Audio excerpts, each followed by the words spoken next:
might not be oblivion. Emptiness might not be emptiness. Just like mind is not mind, soul is not soul. The Justin you hear is not the Justin who speaks. That's for damn sure. There's more and less to me. I guarantee you that. At least in human terms. It's pretty messy being one of us. Little naked salamander crawling, thinking, postulating, self-congratulating, tantrum throwing, fist balling, cheer raising, money hoarding, people sloughing, body disintegrating folk. It's remarkable. We're truly remarkable. It's not all we are, but it's one thing that we are. I'm pretty happy about that. It's nice. Well, we're coming to the place where we walk for a little while. Or I could just hightail it to the right and go back home. But I'm feeling it right now. My legs are strong enough to continue. Whoop.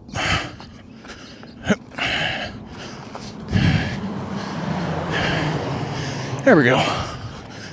Now to broach. Now to parse. Okay.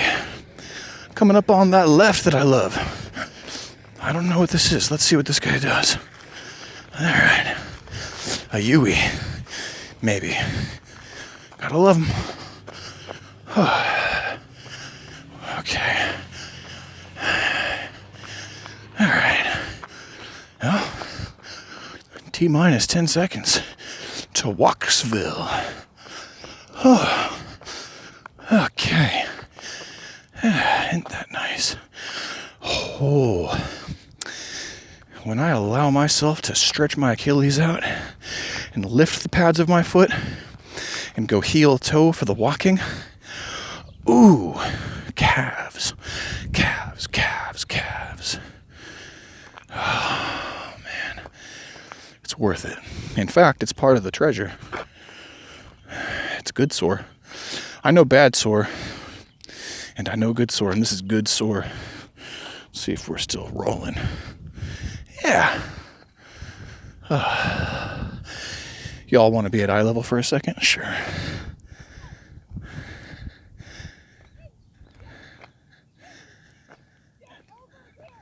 Yeah, that lady's freaking out at her dog. Maybe I'll lower this a little.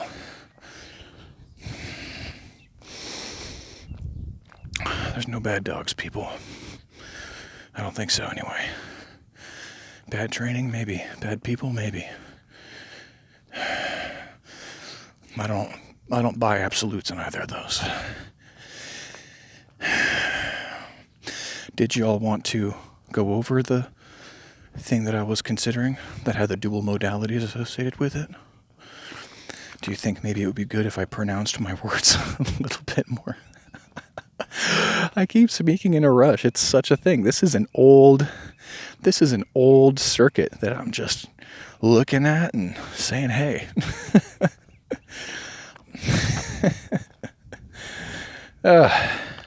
It's like a shittier form of what Alana Pierce does on her podcast with the boys, with Troy and Austin and Mike. I always forget his name.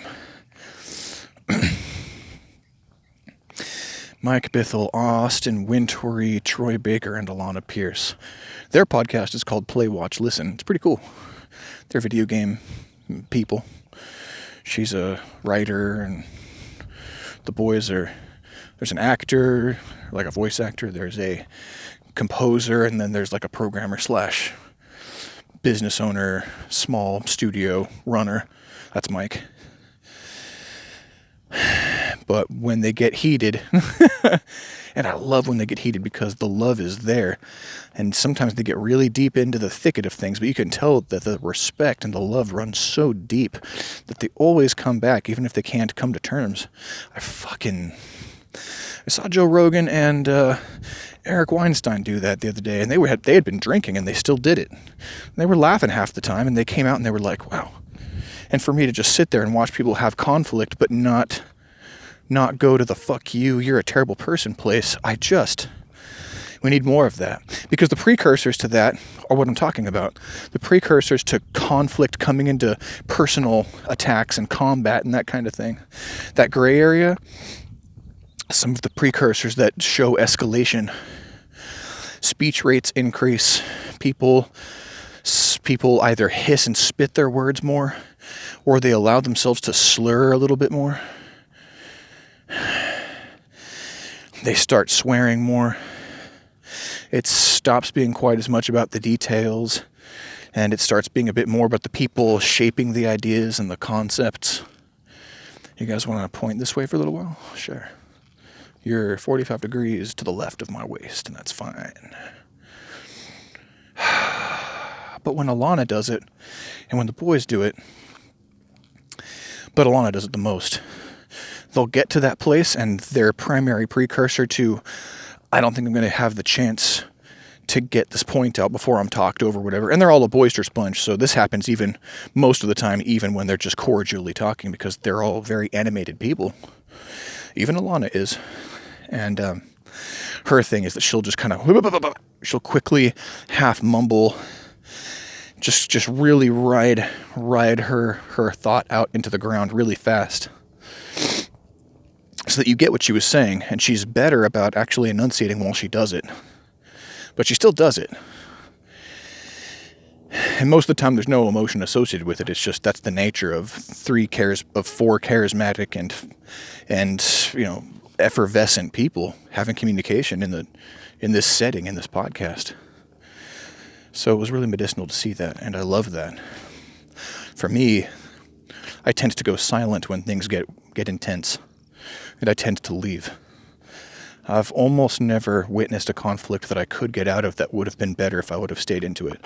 Such were my pessimistic, cynical takes growing up on my people's ability to achieve conflict resolution, including my caretakers, on their own. Or even, I just never considered that my participation in this kind of speech would ever even mean anything to them, or be a part of the resolution of that kind of conflict. It's unfortunate. Or it's not unfortunate, it's just a story I tell myself, and that may or may not be accurate as to what actually happened. The main thing that is true is that we're here now. And we made it. From wherever we came from, we made it to here. So where's here? Here's very, very nice. I don't think I want to be anywhere else. Someone's flying a kite up there. You see it? Between the eucalyptus. So, we redid Heart Speak. I'll go over it as many times as you want. The 100th time I say it, it might reach the person who wasn't going to catch it the 99th time. And until I feel like that's not necessary, or that I'm not happy to speak to that, I'm just going to keep doing it. A little moth right there. Whew. Boy. You're having a hard one. Well, I would offer you to hang out, but the oils in my fingers are probably not good for you. Oh, man. Yeah, there's the old dead tree. There's the old black fall down tree. Love that tree. Still attracts all kinds of ladybugs and things. So if you want to, I won't know, but let's assume that you did want to go over that a little bit. The dual modality thing. Actually, there's many modalities on what I'm considering talking about, but let's just call it the three selves talk. Let's have ourselves some version of the three selves talk. Yeah, we talked about that on this road a little bit sometimes. We talked about checking in and stuff. We talked about how the conscious self likes to kind of belligerently put itself in front and override the conversation, and how it's great for dealing with things at middle resolution, but at the big arcs of your life and in the tiny details that come in impossible quanta every second of your life, the feeling self is probably better to negotiate those landscapes. And it's always doing it whether or not you pay attention to it or hone your relationship with it. So those are two selves right there. We might have actually gone through the whole talk. The third self is where the two modalities differ a little bit, and I think they're just targeting different audiences. My mentor My mentor is proficient, and I would even argue she's either becoming a master or she's a master. And what is a master but somebody who's always becoming a master? At healing people and at providing people with the resources that they can heal themselves. It's actually the second thing. I don't know how much you can heal somebody else, really. Even if you incise upon somebody to remove a tumor, their bodies have to fill in the paperwork on that and fill in the actual space. What are you? You look like green beans. Wow. If I saw you on Mars, I don't think I'd bat an eye. That was nuts. Oh yeah, let's walk backwards for a sec. How about that? Yeah, I haven't been doing that. Got to get back into the ATG situation. Anyway, so my mentor's modality is there's the child self, which I would call the basic self, but I am aware that can be a little clinical sounding, a little too surgical, a little too clean. I like being human. I like being messy and sweaty out here with you guys. So she might have something with that. The child self, whose job it is to be loved, who is aware of things happening on the lower levels of who you are, and way up high, totally untethered by this conscious, magnetic, always go to mid-resolution self that is the conscious self. She calls the conscious self the adult. She also calls it the curious detective, I think, which is pretty cool. And nothing wrong with the curious detective. It's kind of a cool thought. Let's see, we still going? Yeah. Problem is, when the two of them don't talk, when the two of them don't reach each other, when they're not in communication, when they don't have a developed relationship with each other, these two parts of who you are can wander away from each other, become disintegrated, and you have to then reintegrate them, usually on your own. Hopefully with a little bit of assistance, though. I've had assistance. I've had an unusual fidelity of assistance coming up in my life. I think I was due. But, it comes when you allow yourself to receive it, right? I just wasn't seeing, and I wasn't acting on what I was seeing when it came to people who might be able to assist me before. I never took full advantage or any advantage, really, of those resources. But now that I am, things are a little, a little nicer.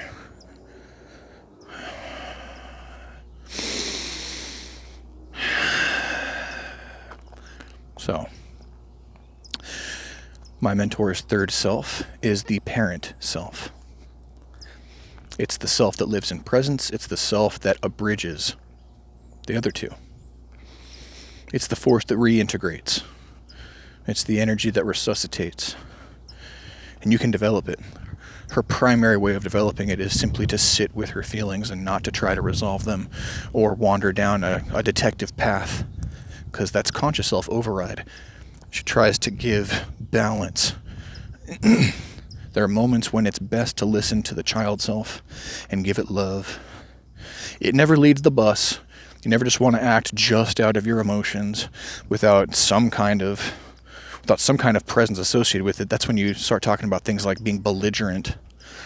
Maybe in safe environments, so it's okay to be radically happy. But even then, you ever seen a radically happy person in public? Typically things don't go so well for them. Just like the radically sad or the radically angry. Now, do we go back or do we challenge this thing just a little bit more? I'm feeling good. I'm feeling weirdly good.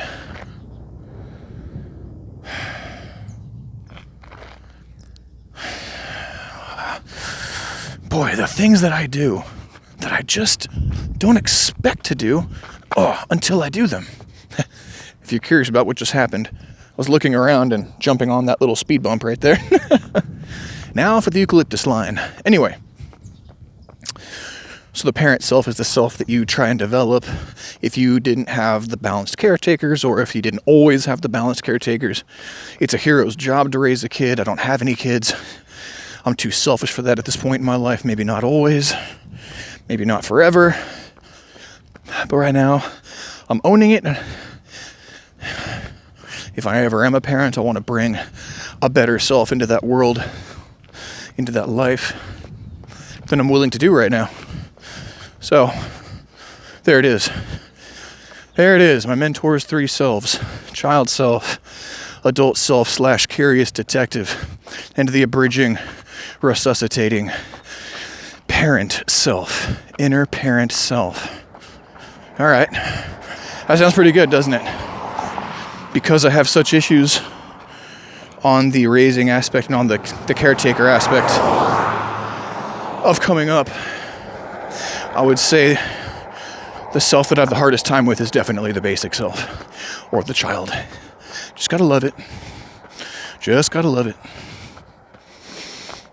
No need to explain. No need to clarify. If it speaks in visions, it speaks in visions. If it speaks in dreams, I get a lot of dreams. So in that way, I have a very strong communication with that self, and can even abridge it pretty naturally to the conscious one. But let's not get lost in these terms. We're here to do some work, right? I'm a guy running and talking, and I set out I just kind of set out to talk. But if you're going to hear me talk, I may as well sometimes talk about something that's useful, or at least that I'm into. I get crazy dreams all the time. I'm writing them down here and there, maybe once a week, twice a week. Let's redouble that, you know. There's so much content. Anyway.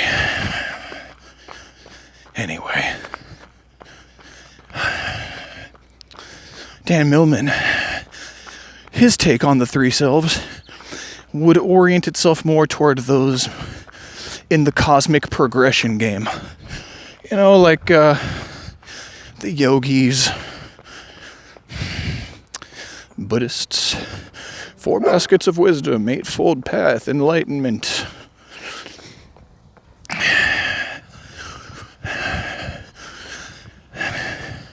But it's very similar.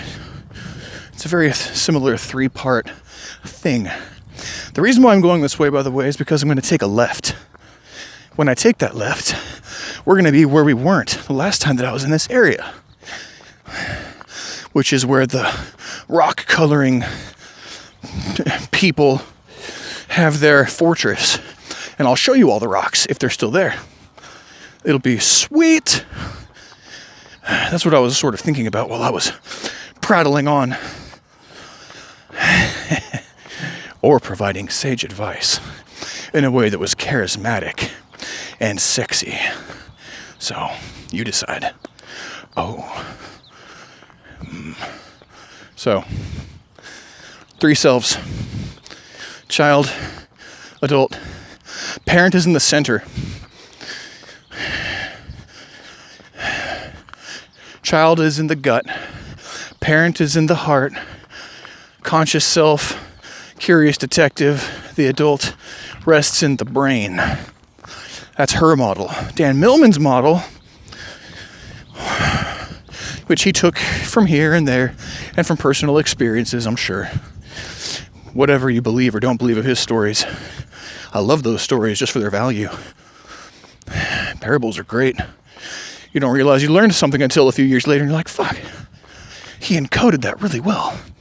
I didn't have the defenses set up to totally reject his point, because for all I knew, he was just a guy climbing a tower, stair by stair, until he made it high enough, and then he took the elevator, which you don't hear as much about in Dan's journeys.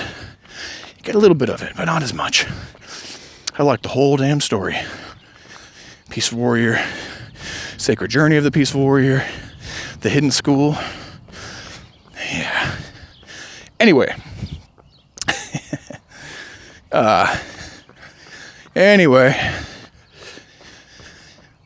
Dan Millman's 3 selves are basic self, which lives in the root chakra.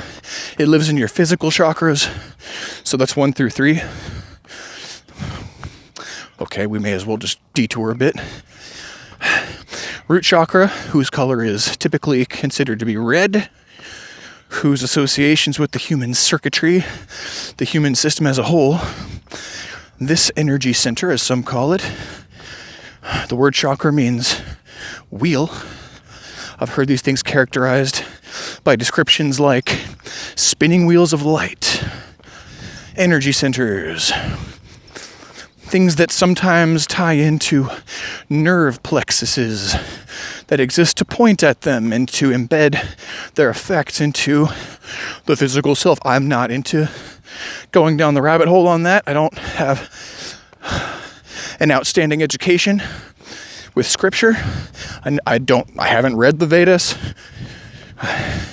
the Upanishads. I have read the Bhagavad Gita. The Gita's cool.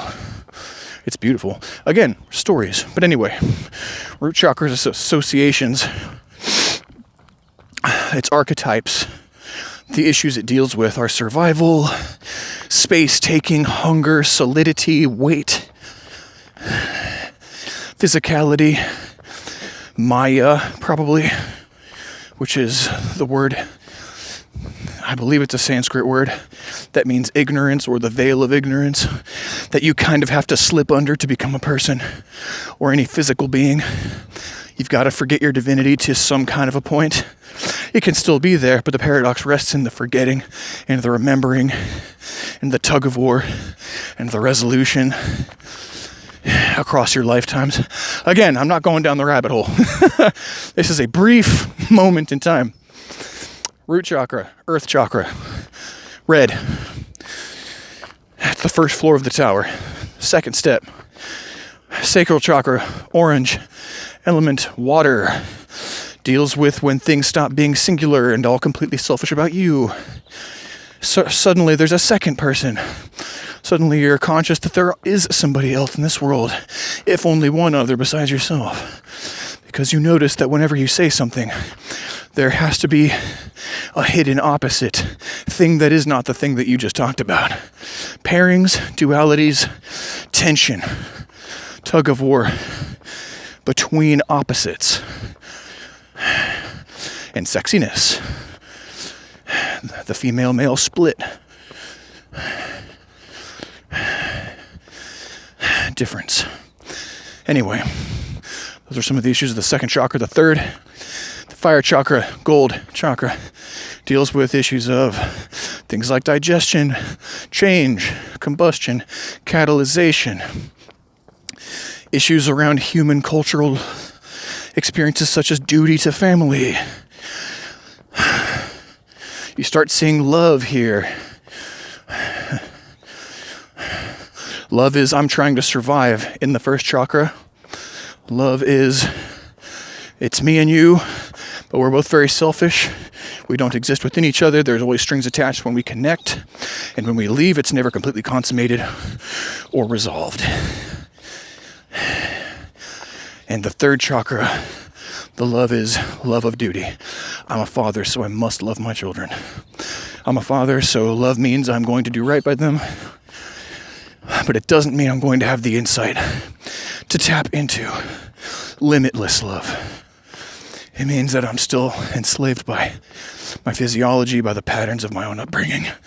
I'm not going to introspect far enough or get far enough to resolve those things. And therefore, there's a grade of healing that's possible here and below here, but with this resolved, things change a bit.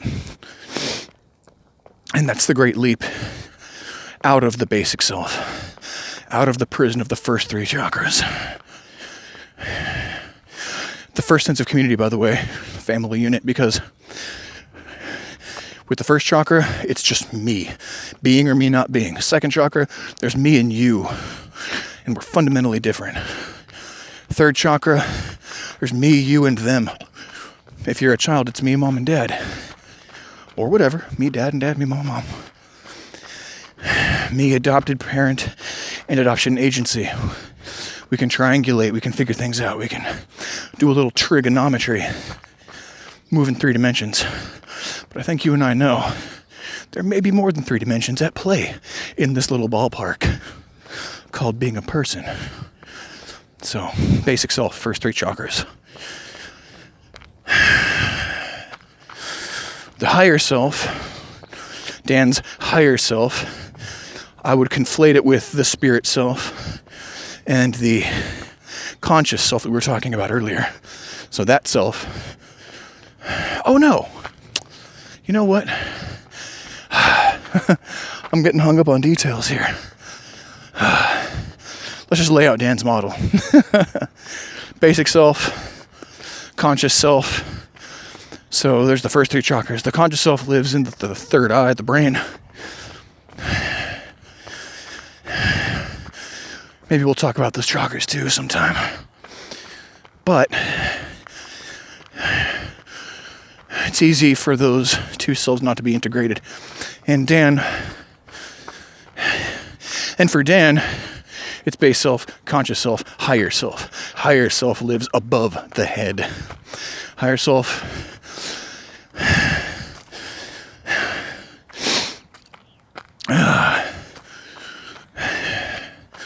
is kind of within and without, sort of transcends dimensions,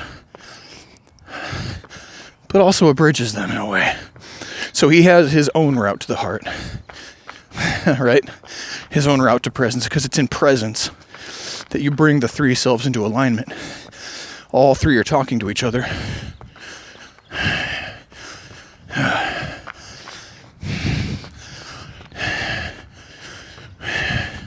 Do you want the rest of the chakras? Okay. 4th chakra, the heart chakra, the bridge chakra.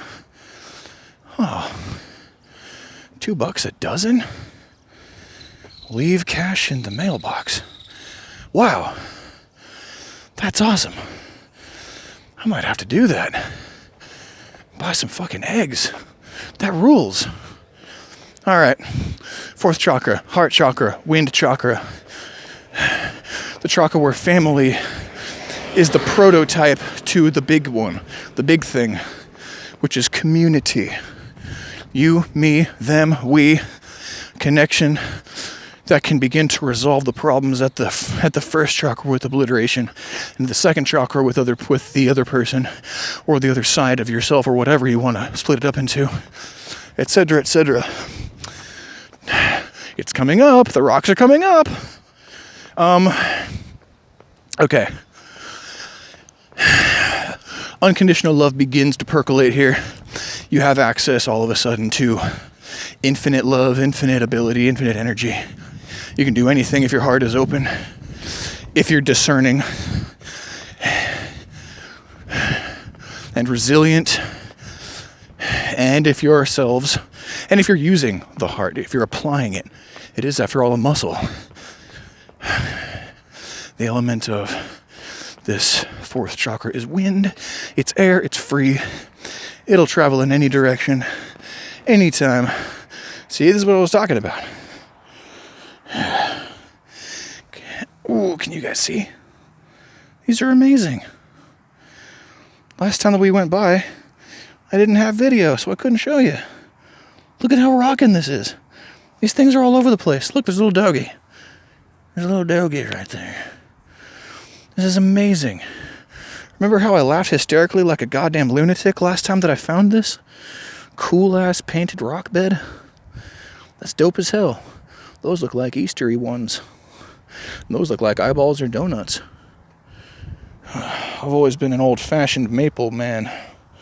What about you? Oh, that one's a zombie. I love zombies. That's sweet as hell. There's some emojis. Oh my god. So good. Okay, let's keep going. That's so good. Hope for the world, guys. Hope for the world. I just realized I might have had my lens covered up for all of that. It would be hilarious if I if I passed this place a second time and you don't see what the hell I'm talking about.